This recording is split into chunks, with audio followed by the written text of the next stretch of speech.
Art museums all over the world face the same challenge: how to make kids and teens aware and interested in art. The Gemeentemuseum in The Hague dared to step out of its normal comfort zone with the creation of their Wonder Rooms exhibit. Art, storytelling, themed environments, and a gaming aspect makes Wonder Rooms unique within the world of art museums. Please welcome Head of Collections at the Gemeentemuseum, Vera Casaro, and Ellen Schindler, Partner and Business Director at Cosman de Jong. Thank you very much for the introduction. I want to show you what kind of museum it is. We're located in a monumental building built in 1935, especially for this collection by the architect Berlage, and it's accommodating a collection of more than 150,000 objects, mainly art, but also fashion, object of art, and a very famous collection from the painter. You see here the building on the inside, really typical 1935 style, Art Deco. And one of the famous collections we have is our Mondrian collection. You here see two of his earlier works, not very known to some people, but his colorful early works. And we have a big collection of that, but of course also his abstracts. You see here on the right one, the Victory Boogie Woogie, which is his last painting Mondrian made when he was living in New York, inspired by the street pattern of New York and also to the music he loved.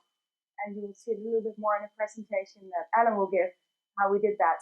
But also a collection of fashion, Galliano dress here, and applied art, like the arts and crafts, Dutch arts and crafts, cradle you see, and famous paintings from the 19th century until contemporary art, like the painting from Sheila, which is actually also now in New York. We have a New York start of the morning today. It's on loan to the Neue Gallery for an exhibition on Sheila portraits, and it's one work which will return to The Hague. I'm very happy about that soon. And what do we do with all these beautiful things? We have about 35 exhibitions a year, art exhibitions. And these exhibitions come from our own collection, but also from collections from all over the world. We just closed a Rothko exhibition, which was really successful, and Chanel is the exhibition we just did with part of our own collection and also with loads from all over the world. And some of the collections we do are the permanent ones, like the Wonderkamers, which we're here for now today. Permanent collection, we really had a wish to present our collection with all its facets and the building itself as well to a challenging age group. And I have to say challenging, 9 years to 15 years. I know my kids prefer actually to go to Disneyland than to a museum. I'm sure you can recognize that, but it's so important that they also learn about art and culture. Real objects that they learn. A museum can also be an inspiring place where ideas start growing. And I think the science museums in the world, natural history museums are doing already a great job with that, but the art museums always have to make a step in that. How do you get to your public? How do you reach out to your audience? And I think we managed quite well in this case, not only because the Wonderkamers won already many awards, but also because I know for a fact that many parents complain that their kids don't want to come home with them anymore. It actually took me about 3 hours to get my kids out. A lot of persuasion. But I really think that the success of this project is the result of the close collaboration between the museum and the designer. To keep the balance right, to keep the art, objects, and the story behind it central, hand in hand with a fluent design and a game concept in this case. Because connecting with your audience is what every curator wants. That's what every curator wants, but it's so difficult. And as you can imagine, that our curators were a bit skeptical in the beginning. what is this gaming thing? I just want the art object with a little white sign next to it with some text. That's enough.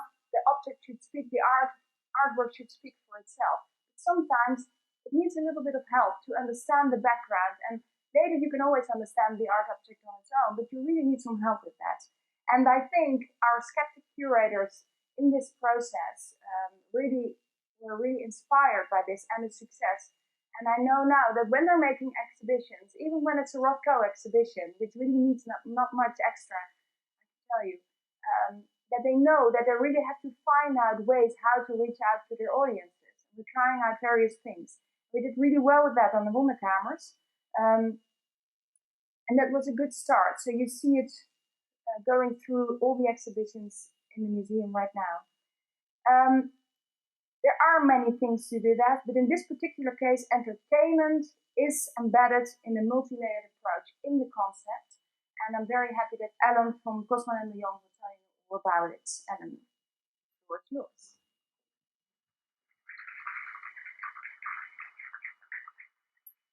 Thank you. So the museum asked us to create a new museum. A museum that was not only dedicated to children, to young kids, but was also kids need to be in charge, and that was the assignment. And of course, as you know, kids are not interested only in years and in text and in history, but kids also want to be bewondered. And if you bewonder them, then you have them. So what we wanted to do the things different now. And what we created is a museum. There is a center in the museum, and around the center there are rooms. And in these rooms, they're thematically connected to the museum, the rest of the museum. So in the middle, there is, here you see a ground floor plan. In the middle, there is a huge space where there is a mini museum. And, sorry for that, where's the mini museum? And in this mini museum, you see all type of different chambers. It's actually a museum where there are miniature art pieces in. And these art pieces are real art pieces. For example, Jeff Koons is in there, Damien Hirst, and it's a private collection. So we had to create something for that.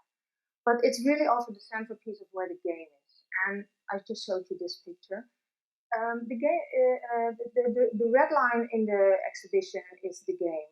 And in this game, we wanted to tell children, learn them about something, what is a museum. So how do you collect? What is a collection? What do curators do? What is the value of art and how do you collect?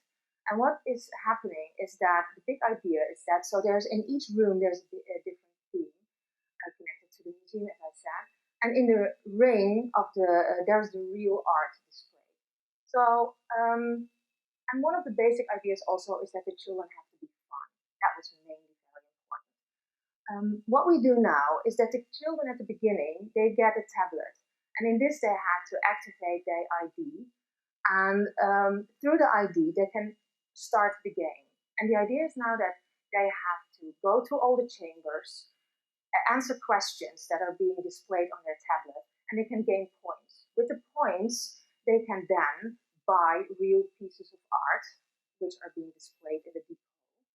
And with that, they can actually start, make their own exhibition. The exhibition in the end is going to be disposed here in one of the boxes. And it's digitally, and it's going to be transferred from your tablet into here. So in the end, you have created your own little mini exhibition. And then you can put it on social media, and by days also at home, you can exchange with your friends. So here you see some piece of art, the miniature museum. So the children start somewhere to put their ID in the tablets. This is where everything starts. And then we come to the chambers, and I'm going to take you through a few of those chambers, the wonder rooms. Here, for example, it's about fashion. Really, how can art transform your body? It's not about good, it's not about bad, it's not about ugly, but it's about what does it do to your body. So children, they can put on the real clothes, they can go on a catwalk, and then they can be a star for a moment, and other people can make pictures, and there are questions of pieces of art, of the fashion pieces. Here, for example, is about art and texture, modern art and texture. So what you can do, there are big paintings around, and then there's a screen where there's texture on, and you have to guess which texture belongs to which piece of art. And the more you zoom in, the less points you get. So you have to really be trying to guess what's going on. And then, of course, there's a beautiful Islamic art collection. And what we created here is an atmosphere where you push buttons and the story is being told and it's on the ceiling, like there's a genie in a bottle coming out and it's telling the whole story. Or, for example, the value of art. Now, of course, you can imagine what happens if you ask children, if you have a small piece of art and a large piece one, which one is going to be the most expensive? And of course, everybody will say the large one. And of course, we know that's not going to be the large one. So children start to get a sense of that not everything that is bigger is more expensive. We try to teach them about the value of art and how it's going to be valued. And then there's one room about Constance. He's one of the futuristic architect, and he had this vision on how to create a futuristic, better world. This is about dress up. You can dress up by putting clothes on digitally, and in that sense, you learn about what's going on, what about the history and the facts of the clothing that you put on, where it comes from, where its origins. So you learn about fashion. Here, this is about the ceramic collection of the Gemeentemuseum. They have a wonderful big ceramic collection. And this is a way to tell children how to actually set up a table. And they can play it, and when it goes wrong, they get a notification that they don't do it right, etc. And they also, in that way, a historical timeline is going to be told, the information on the history of the ceramic art. This is a studio, a craft studio, to give children a sense of where the materials come from and how they're connected to the people that actually make the art. So if you touch, for example, right here, if you touch one of the glass or the textile or the wood or the stone back here, then the story is being told here in the background, and it's about an artist and a craftsman, and both they tell stories on what's going on, how they create the art. About furniture, of course, and about the collection of Mondrian. It gives you the background. So the whole time there's been connections made to the real museum and the collection that they have. Here we wanted to tell the story on the Victory Boogie Woogie. And we also wanted to do that in a fun way. So how can you create your own Victory Boogie Woogie, the painting that Thea just showed? And what you can do, what we did is we made one of the rooms. I'm going to show you, but the movie is going to start. I'm going to explain first. You have to step on tiles, and by following the directions that you get on the screen, you can create your own Victory Boogaloo. And of course, if you don't follow the steps, which one of the persons isn't, then you will not create your own Victory Boogaloo. And actually, these are the two directors, Kosman and de Jong. This is Herman Kosman, who's not doing a very good job. This is Mark de Jong, and we were presenting for the Museum of Communication in Bern, Switzerland. Of course, in the office there's a joke, we do anything for clients, even dance like this, so we go a long way with So this is what happens. You can create your own art. And then you have the points. You did all the rooms, and it's interesting to tell that the game is an intelligent system, has an intelligent system. So it directs children to the right room, because sometimes the rooms are filled with a maximum amount of children, and then the system tells you to go to another room. You get your points, and then you can buy art. So this is the big poll. And what we wanted to try to do is to give children not an historical timeline view on art, but more, why not choose art based on flowers? We put flowers together. And of course, historically seen, this is absolutely, I would say, challenging, because they're very different objects disposed together. But why not expose together with pieces of flowers. Or here, bling bling. We have one showcase, bling bling. That always works. Then here you have a painting, and we collect pieces that were in the painting. And children can buy the art, and from that they can create their own exhibition. So they can put them together, and then they have their own viewing. Here in one of the boxes of the Worldbuildr. So before I start the movie, because then you see how it really actually works. What's interesting, of course, on this whole project is that we have a new approach of this target group. We wanted to touch them. We wanted to move them in a different way. And we wanted to show them that everything is special and everything can be wondering. Of course, what did we learn? That's interesting. You can only innovate in a museum. That's what we found out. If you have a really strong team from the beginning. And a team that works in an integral way. So you can make a holistic concept. And that's what this shows, this project, we feel. What's also interesting that in a time of speed, we live in a time of speed, we actually took it slow. I have to say the museum gave us the opportunity to take it slow. We took the time to develop this. Also forced because it was quite complex to get all the content together. But we took the time, to develop this. And of course, we had the boundaries of budget, which is actually, we had a 2 million budget here to work on. But that was not the boundary. The boundary, we took the time to really develop something. And we tested. We tested 1 million times, 2 million times with children, without children. That was really what we learned. We need to retest 100 times. And how did we do it? I think by a very multidisciplinary approach, as Thea already said. It's not common in exhibition design that you start with the whole team at the beginning. It's more a linear system. You start as a designer, and then you integrate the light design, and then you integrate the media. But we did everything from the beginning, and it shows, I think. But it's also a very interdisciplinary approach. So you see that all the layers come together. Everything is connected. Light, game, content, objects, everything is related to each other.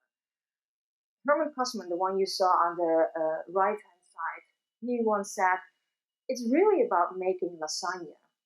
It's between, you have to, between design disciplines and between senses. And that's how we created lasagna, a layered lasagna. So I'm going to show you the movie, so you see how it's going, how you can, how it works. And after that, of course, we're happy to answer questions.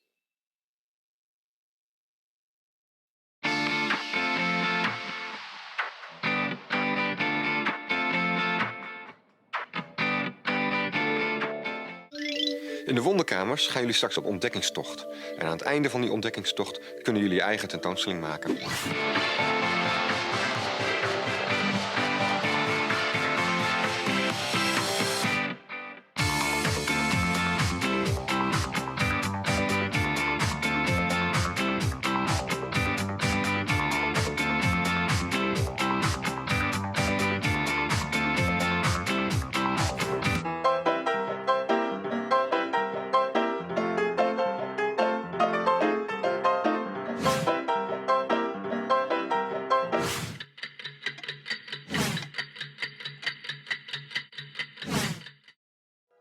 On a certain roof, in a certain village, there was once a stork's nest. The mother and father stork stood beside it on the roof, and in the nest there were 4 baby storks.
So you said you took the time. How long did you actually have, and how much time did it take?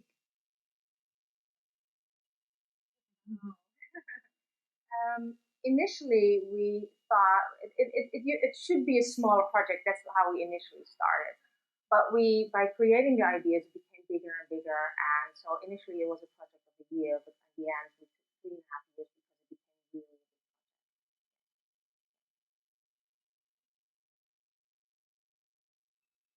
On the game aspect, what percent of the users actually go all the way through and create their own gallery? That's the actual objective.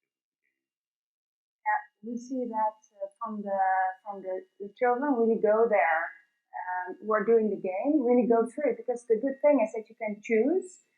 You can stay as long in the rooms as you want. The good thing is that the computer searches which room is free, so it sends you to the next room. So sometimes it goes like that through the floor plan, and everyone is running around to their own free room.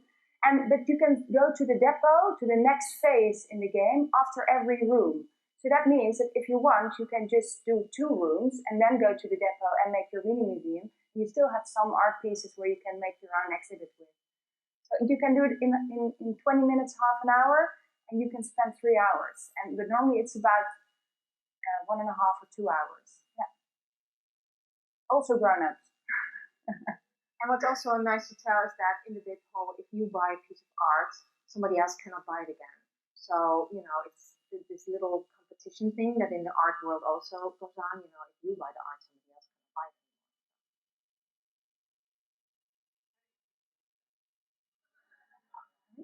How do you keep adults out? Oh, we don't. You don't have to.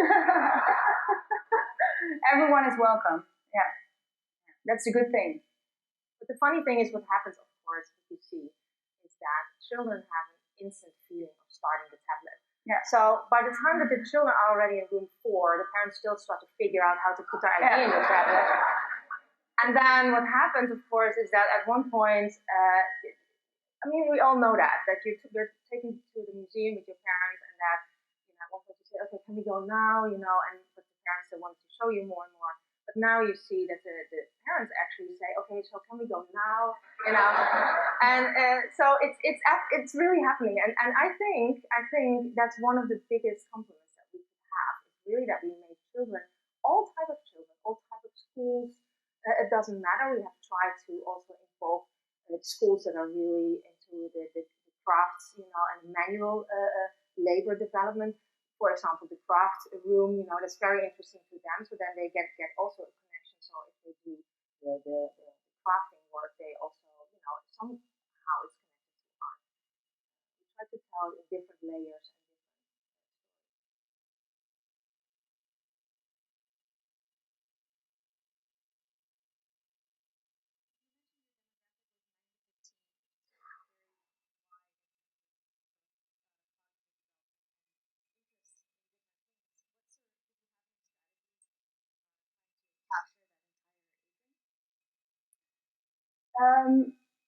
The important thing is that you can read and understand a little bit. So that's why we have the sort of the mind. There are actually even younger children doing it as well, but very often with their parents, so parents help them a bit.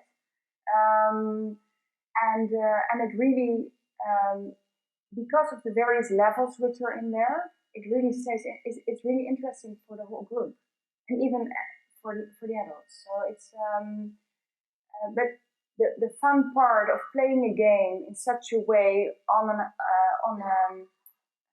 iPad, a tablet, that is really specific, attracting to this group.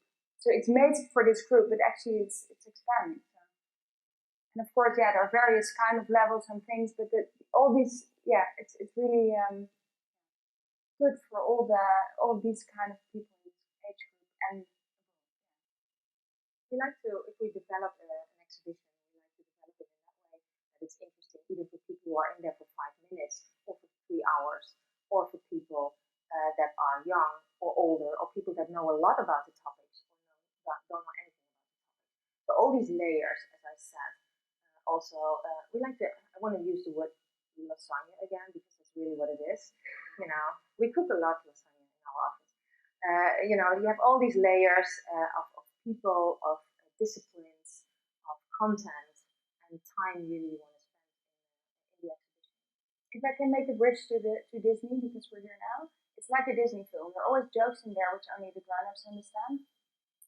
I think that's what we do as well. It's somewhere in a lasagna there's something for everyone, and that's why we all like to watch it. And it's also connected to what you see downstairs, like the Victory Movie movie. It makes you curious. How is it really? So you want to try and go up and look to the different collections, and reverse. You go upstairs and you think that might be interesting. Let's see if there's something downstairs told about for children. I was wondering, as part of the design process, did you guys actually meet with groups of kids and do any test gameplay, or even just starting to have conversations with them about what parts of the museum interested them, or what kind of activities might interest them? Well, we already had some experience because there was already a 1.0 WonderCons before we started this, but it was not digital. And so we had some experience on the topics that were in there. And of course, the educative department of the museum, which we worked from day zero very closely with, they have a very wide knowledge of their public. So we already had quite some ideas of the topics that we wanted to put in there. And from there, we had to develop the content.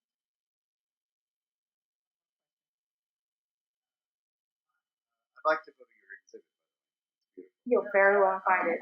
You seem to have a lot of technology. How does that really play on a daily basis? Does it break down? How do you have to deal with tablets that don't work? I think that we are lucky to say that it works very well. Of course, there's always this concern. But earlier I said we tested it so extensively, that we tried really to avoid bugs. And there is a team, a dedicated team downstairs in the basement where the WonderCommons is located.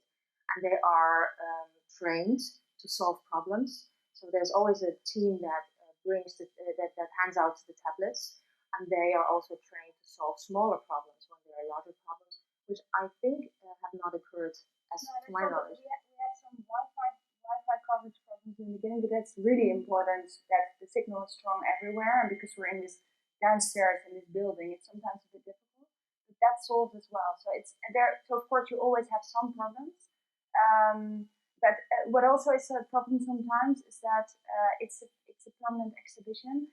And now, for example, I just got last week a loan request from Versailles, from the Metropolitan, for a piece which is in the exhibition. And I said that's really a problem because then we have to take out the piece, and that means that we have to select another piece, and we have to write the whole script around another piece because it's one of the chambers. So we still have some work on it because it's important to have this Louis XIV piece in this Versailles and Metropolitan exhibit. We want to do that, but it's for museums sometimes more complicated than just put it in between with a little white sign. But just it's challenging. But I mean that's what we should do, right? It's about reaching out to people. The system was designed that way that you can take things out and replace it because it was anticipated that could happen. So we made a system that is adjustable and that's not very rigid in that sense. It's flexible and you can exchange text because sometimes you want to exchange text to or films, etc. Thank you very much for your time.